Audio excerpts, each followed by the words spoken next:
So ಯಾರಾಗ್ತಾರೆ Kannada Bigg Boss winner? ಹಾಗಾದ್ರೆ ಇಂದು ರಾತ್ರಿ 11 ಗಂಟೆಗೆ ವಿನ್ನರ್ ಘೋಷಣೆ ಆಗ್ತಾರೆ. ಅಂತಿಮ ಘಟ್ಟಕ್ಕೆ ತಲುಪಿದೆ 6 ಸ್ಪರ್ಧಿಗಳು. ಇದೀಗ ಇಲ್ಲಿ ಕಾವ್ಯ, ಅಶ್ವಿನಿ ಗೌಡ, ರಕ್ಷಿತಾ ಶೆಟ್ಟಿ, ಧನುಷ್, ರಘು. ಅಶ್ವಿನಿ ಹಾಗೂ ಗಿಲ್ಲಿ ನಡುವೆ ಬಿಗ್ ಫೈಟ್ ಸ್ವಾಮಿ. ಇದು ಅಂತಿಮ ಘಟ್ಟಕ್ಕೆ ತಲುಪಿದ್ದಾರೆ 6 ಸ್ಪರ್ಧಿಗಳು. ಇಲ್ಲಿ ಕಾವ್ಯ, ಅಶ್ವಿನಿ ಗೌಡ, ರಕ್ಷಿತಾ ಶೆಟ್ಟಿ, ರಘು, ಧನುಷ್. ಅಶ್ವಿನಿ ಹಾಗೂ ಗಿಲ್ಲಿ ನಡುವೆ ಬಹುದೊಡ್ಡದಾದಂತಹ ಫೈಟ್. ಇದು ಬಿಗ್ ಫೈಟ್ ಅಂತಾನೆ ಹೇಳ್ಬೋದು. 37 ಕೋಟಿ ಓಟ್ ಪಡೆದಿದ್ದಾನ ಮಾತಿನ ಮಲ್ಲ, ಅಥವಾ ಅಶ್ವಿನಿ ಗೌಡ ಅವರಿಗೆ ಸಿಕ್ಕಿದೆಯಾ? ಇಷ್ಟೊಂದು ಓಟ್ ಯಾರಿಗೆ ಬಿದ್ದಿದೆ ನೋಡಿ. ಪ್ರತಿಯೊಬ್ಬರ ಬಾಯಿಯಲ್ಲೂ ಕೂಡ ವಿನ್ನರ್ ಘೋಷಣೆ ಯಾರಾಗ್ತಾರೆ ಅನ್ನುವಂಥದ್ದು ಆಲ್ಮೋಸ್ಟ್ ಎಲ್ರಿಗೂ ಕೂಡ ಗೊತ್ತಾಗೋಗ್ಬಿಟ್ಟಿದೆ. ಎಲ್ರಿಗೂ ಕೂಡ ಕ್ರೇಜ್ ಗೊತ್ತಾಗೋಗ್ಬಿಟ್ಟಿದೆ. ಇಲ್ಲ, ಅಶ್ವಿನಿ ಗೌಡ ಅವರೇ ಒಂದು ಕಡೆ ಗೆಲ್ಲಬಹುದು, ಗಿಲ್ಲಿನೇ ಗೆಲ್ಲಬಹುದು. ರಾತ್ರಿ 11 ಗಂಟೆಗೆ ವಿನ್ ಆಗೋದು ಯಾರು ಅನ್ನೋದು ಗೊತ್ತಾಗುತ್ತೆ. ಬಟ್ ಅದರ ಮಧ್ಯದಲ್ಲೇ ಈಗಾಗಲೇ ಎಲ್ಲರಲ್ಲೂ ಕೂಡ ಗಿಲ್ಲಿಯ ಗಮ್ಮತ್ತು ಗೊತ್ತಾಗೋಗ್ಬಿಟ್ಟಿದೆ. ಎಲ್ಲ ರೀ, ಇವರೇ ವಿನ್ ಆಗೋದು, ಇವರೇ ವಿನ್ ಆಗ್ತಾರೆ.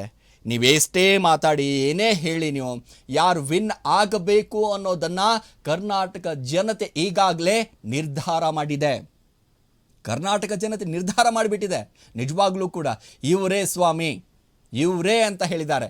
ಸೊ ಹಾಗಾಗಿ ಈಗ ಒಂದು ಕಡೆ ಗಮನಿಸ್ತಾ ಹೋದರೆ ಇಂದು ರಾತ್ರಿ 11 ಗಂಟೆಗೆ ಆ ಕಾತುರ ಇದೆಯಲ್ಲ, ಅಭಿಮಾನಿಗಳಲ್ಲಿ ಆ ಒಂದು ಕಾಯುವಿಕೆ ಇದೆಯಲ್ಲ, 11 ಗಂಟೆವರೆಗೂ ಯಾರು ಕಾಯ್ತಾರೆ ಸರ್?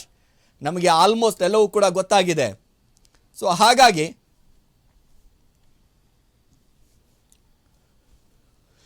ಹಾಗಾಗಿ ಇವತ್ತು ಒಂದು ಕಡೆ ಫಿನಾಲೆ ಇರೋದ್ರಿಂದಾಗಿ ಸಾಕಷ್ಟು ಅಭಿಮಾನಿಗಳು ಕೂಡ ಒಂದಿಷ್ಟು ಮಾತಾಡಿದ್ದಾರೆ.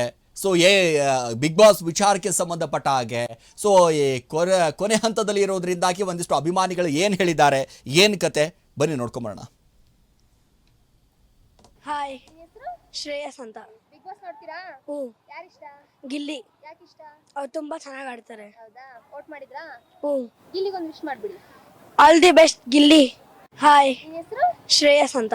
ಬಿಗ್ ಬಾಸ್ ನೋಡ್ತೀರಾ? ಯಾರು ಇಷ್ಟ? ಗಿಲ್ಲಿ. ಯಾಕೆ ಇಷ್ಟ? ಅವ್ರು ತುಂಬಾ ಚೆನ್ನಾಗಿ ಆಡ್ತಾರೆ. ಬಿಗ್ ಬಾಸ್ ನೋಡ್ತೀರಾ ಮೇಡಮ್? ಹಾ, ನೋಡ್ತೀವಿ ಮೇಡಮ್. ಯಾರು ಇಷ್ಟ? ನಮ್ಗೆ ಗಿಲ್ಲಿ ಇಷ್ಟ ತುಂಬಾ. ಅವರು ಹಳ್ಳಿ ಹುಡುಗ, ತುಂಬಾ ಇಷ್ಟ. ತುಂಬಾ ಚೆನ್ನಾಗಿ ಮಾತಾಡ್ತಾನೆ. ಮತ್ತೆ ಇಂಟರಾಕ್ಷನ್ ತುಂಬಾ ಚೆನ್ನಾಗಿತ್ತು ಬಿಗ್ ಬಾಸ್ ಅಲ್ಲಿ ನೋಡಕ್ಕೆ. ಚಿಕ್ಕ ಮಕ್ಳಿಂದ ಹಿಡಿದು ವಯಸ್ಸಾದವರೆಗೂ ನೋಡ್ತಾನೆ ಇದ್ರು ಬಿಗ್ ಬಾಸ್ನ. ಅವ್ರ ಆಕ್ಟಿವಿಟಿ ಮಾಡಿದ್ದು, ಮತ್ತೆ ಜನನ ನಗ್ಸಿದ್ದು, ಅವ್ರ ಟಾಸ್ಕ್ ಆಗಿದ್ದ ರೀತಿ, ಜನನ ಲೈಕ್ ಹ್ಯಾಪಿನೆಸ್ ಮಾಡಿಸಿದ್ದು ತುಂಬಾ ಚೆನ್ನಾಗಿತ್ತು ನೋಡಕ್ಕೆ. ಅದಕ್ಕೆ ಗಿಲ್ಲಿ ಗೆಲ್ಬೇಕು ಅಂತ ನಮ್ಮ ಆಸೆ ತುಂಬಾ. ಮಾಡಿದೀವಿ ಮೇಡಮ್. ಇಡೀ ಹೌದು. All the best Gilli. Thank you sir. Bigg Boss ನೋಡ್ತೀರಾ? ಹಾ, ನೋಡ್ತಾ ಇರ್ತೀವಿ. ಯಾರು ಇಷ್ಟ ಸರ್? ಗಿಲ್ಲಿ. ಯಾಕೆ ಇಷ್ಟ ಸರ್? ಯಾಕೆ ಅಂತಂದ್ರೆ ಸಮಾಜದಲ್ಲಿ ಹೇಗಿರ್ಬೇಕು ಅಂತ ಅವ್ನು ತೋರಿಸ್ತಾನೆ. ಯಾವುದಕ್ಕೂ ಟೆನ್ಷನ್ ತಗೊಳ್ಳಲ್ಲ, ಆರಾಮಾಗಿ ಯಾವುದೇ ಸಮಸ್ಯೆ ಬಂದರೂ ನಗ್ನಗ್ತಾ ಹೆಂಗೆ ಪರಿಹಾರ ಮಾಡ್ಬೋದು ಅಂತ ಅವರು ಗಿಲ್ಲಿನ ನೋಡಿ ಕಲಿಬೇಕಾಗತ್ತೆ. ಮತ್ತು ಯಾರು ಏನೇ ಪ್ರಚೋದನೆ ಮಾಡಿದ್ರು ಒಂದು ಹಾಸ್ಯ ಇಟ್ಕೊಂಡು ಅದನ್ನು ಅವರು ಕಂಟ್ರೋಲಿಗೆ ತಗೋತಾರೆ. ಇಡೀ ಬಿಗ್ ಬಾಸ್ ಮನೆನ ಕಂಟ್ರೋಲ್ ಇರೋದೇ ಗಿಲ್ಲಿ ಅಂತ ಅನ್ಸುತ್ತೆ. ವೋಟ್ ಮಾಡಿದ್ರಾ? ಹಾಂ, ವೋಟ್ ಮಾಡ್ತಾನೆ ಇರ್ತೀವಿ. ಯಾರಿಗೆ ವೋಟ್ ಮಾಡಿದ್ರಿ? ಗಿಲ್ಲಿಗೆ. ಹೌದಾ? ಈ ಫಿನಾಲೆ ಎಲ್ಲ ಯಾರು ಗೆಲ್ಬಹುದು? ಗಿಲ್ಲಿನೇ ಗೆಲ್ಲೋದು, ಅದಕ್ಕೆ ಡೌಟ್ ಏನೀಗ ಅದರಲ್ಲಿ. ವಿಶ್ ಮಾಡಿ sir. Gilli all the best. ಜನ ಕೂಡ ಮಾತಾಡ್ತಾ ಇದ್ರು ನೋಡಿ, ಗಿಲ್ಲಿನೇ ಗೆಲ್ಲಬೇಕು. ಯಾಕೆ ಅಂತಂದ್ರೆ ಗಿಲ್ಲಿಯ ವ್ಯಕ್ತಿತ್ವ ಇದೆಯಲ್ಲ, ಗಿಲ್ಲಿ ಯಾಕೆ ಅಂತಂದ್ರೆ ಒಂದ್ ಕಡೆ ಗಮನಿಸ್ತಾ ಹೋದ್ರೆ ಎಂಥದೇ ಸಿಚುವೇಶನ್ ಬಂದರೂ ಕೂಡ ಅದನ್ನು ಹ್ಯಾಂಡಲ್ ಮಾಡುವಂಥ ತಾಕತ್ತು ಇರುವಂಥದ್ದು ಗಿಲ್ಲಿಗೆ ಮಾತ್ರ.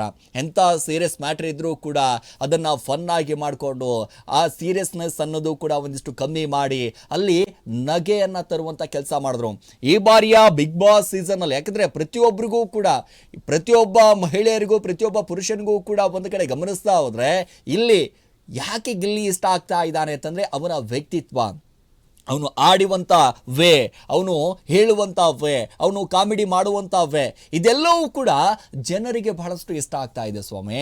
ಜನರಿಗೆ ಆ ಪ್ರೀತಿ ತೋರಿಸ್ತಾ ಇದೆ, ಆ ಪ್ರೀತಿ ಕಾಣಿಸ್ತಾ ಇದೆ. ಹಾಗಾಗಿ ಇಲ್ಲ ಅಂತಂದರೆ ಗಿಲ್ಲಿನ ಯಾಕೆ ಇಷ್ಟೊಂದು ಸಪೋರ್ಟ್ ಮಾಡ್ತಾ ಇದ್ರು? ಅವನಲ್ಲಿರುವಂಥ ಒಂದಿಷ್ಟು ಟ್ಯಾಲೆಂಟ್ ಅದು ಇಲ್ಲ ಅಂತಂದರೆ ಅವನು ಮಾತಾಡಲಿಲ್ಲ ಅಂತಂದಿದ್ರೆ ಯಾಕೆ ಎಲ್ಲರೂ ಕೂಡ ಅವನನ್ನು ಸಪೋರ್ಟ್ ಮಾಡ್ತಾ ಇದ್ರು?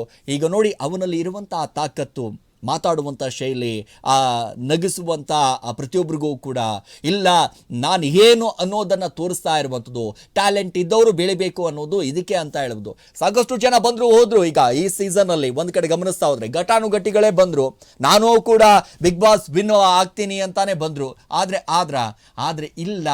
ಯಾಕೆ ಅಂತಂದರೆ ಆ ಟ್ಯಾಲೆಂಟು, ಆ ಗತ್ತು, ಆ ಗಮ್ಮತ್ತು, ಆ ಸಮಯಕ್ಕೆ ತಕ್ಕಂಗೆ ಒಂದು ಡೈಲಾಗ್ ಹೊಡೆಯೋದಾಗಿರ್ಬೋದು, ಆ ಸಮಯಕ್ಕೆ ತಕ್ಕಂಗೆ ತೂಕದ ಮಾತುಗಳನ್ನು ಆಡೋದಾಗಿರ್ಬೋದು. ಇಡೀ ಪಂಚಾಯಿತಿಯಲ್ಲಿ ಒಂದು ಕಡೆ ಗಮನಿಸ್ತಾ ಹೋದರೆ ಈ ಸೀಸನ್ನಲ್ಲಿ ಒಂದು ಕಡೆ ಬಿಗ್ ಬಾಸನ್ನು ಸಂಪೂರ್ಣವಾಗಿ ಅರಿದು ಕುಡಿದಿದ್ದು ಅಂತಂದರೆ ಮಿಕ್ಸರ್ನಲ್ಲಿ ಅಂತಂದರೆ ಅದು ಗಿಲ್ಲಿನೇ. ಯಾಕೆ ಅಂತಂದರೆ ಅವನು ಗಿಲ್ಲಿಯನ್ನು ಏನಾದರೂ ಮಿಕ್ಸರ್ನಲ್ಲಿ ಹಾಕಿ ಕುಡಿಲಿಲ್ಲ ಅಂತಂದರೆ ಗೊತ್ತಾಗ್ತಾ ಇರಲಿಲ್ಲ ಬಿಗ್ ಬಾಸ್ ಹೆಂಗಿದೆ, ಏನು ಕತೆ, ನಾನು ಹೆಂಗೆ ಆಟ ಆಡಬೇಕು ಅನ್ನುವಂಥದ್ದು. ಮಂಕಾಗಿದ್ದರೆ ಒಂದು 7ನೇ ವಾರಕ್ಕೋ ಅಥವಾ 8ನೇ ವಾರಕ್ಕೆ ಹೋಗಿಬಿಡ್ತಿದ್ದ. ಆದರೆ ಇಲ್ಲಿವರೆಗೂ ಕೂಡ ಬಂದಿದ್ದಾರೆ ಅಂತಂದರೆ ಅವರ ಜನರ ಮೇಲೆ ಇರುವಂಥ ಒಂದು ಪ್ರೀತಿ, ನಾನೇನಾದರೂ ಒಂದು ಮಾಡಬೇಕು, ಬಿಗ್ ಬಾಸ್ ಅನ್ನುವಂಥ ಈ ಒಂದು ವೇದಿಕೆ ಸಿಕ್ಕಿದೆ ಅಂತಂದರೆ ಆ ವೇದಿಕೆಯನ್ನು ಹೆಂಗೆ ನಾನು ಬಳಸ್ಕೊಳ್ಬೇಕು, ಆ ವೇದಿಕೆಯನ್ನು ಯಾವ ರೀತಿಯಾಗಿ ನಾನು ತೆಗೆದುಕೊಂಡು ಹೋಗಬೇಕು, ಆ ವೇದಿಕೆಯನ್ನು ಯಾವ ರೀತಿಯಾಗಿ ಪರಿಪೂರ್ಣ ಮಾಡಬೇಕು, ಇಡೀ ಕ್ಯಾಮ್ರಾಗಳು ಕೂಡ ನನ್ನನ್ನು ನೋಡಬೇಕು ಅಂತಂದ್ರೆ ನಾನು ಏನು ಮಾಡಬೇಕು ಅನ್ನೋದನ್ನು ಈ ಗಿಲ್ಲಿಗೆ ಗೊತ್ತಿತ್ತು ರೀ.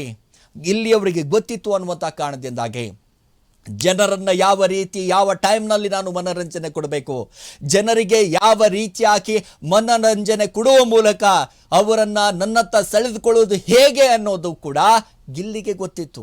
ಆ ಗಿಲ್ಲಿಗೆ ಗೊತ್ತಿದ್ದಂಥ ಸಂದರ್ಭದಲ್ಲೇ ಇಷ್ಟೆಲ್ಲವೂ ಕೂಡ ಆಟಗಳನ್ನು ಆಡಿದ್ದಾರೆ. ಇಷ್ಟು ವಾರಗಳು ಕೂಡ ಬಚಾವ್ ಹಾಕ್ಕೊಂಡು ಓಟ್ಗಳ ಮೂಲಕ ಎಲಿಮಿನೇಷನ್ನಿಂದ ಪಾರಾಗಿ, ಮಿಡ್ ನೈಟ್ ಎಲಿಮಿನೇಷನ್ನಿಂದ ಪಾರಾಗಿ, ಕಿಚ್ಚನ ಚಪ್ಪಾಳೆ ತೆಗೆದುಕೊಳ್ಳುವ ಮೂಲಕ ಇದೆಲ್ಲವೂ ಕೂಡ ಅವರಿಗೆ ಇರುವಂಥ ಒಂದು ಆ ಗತ್ತು,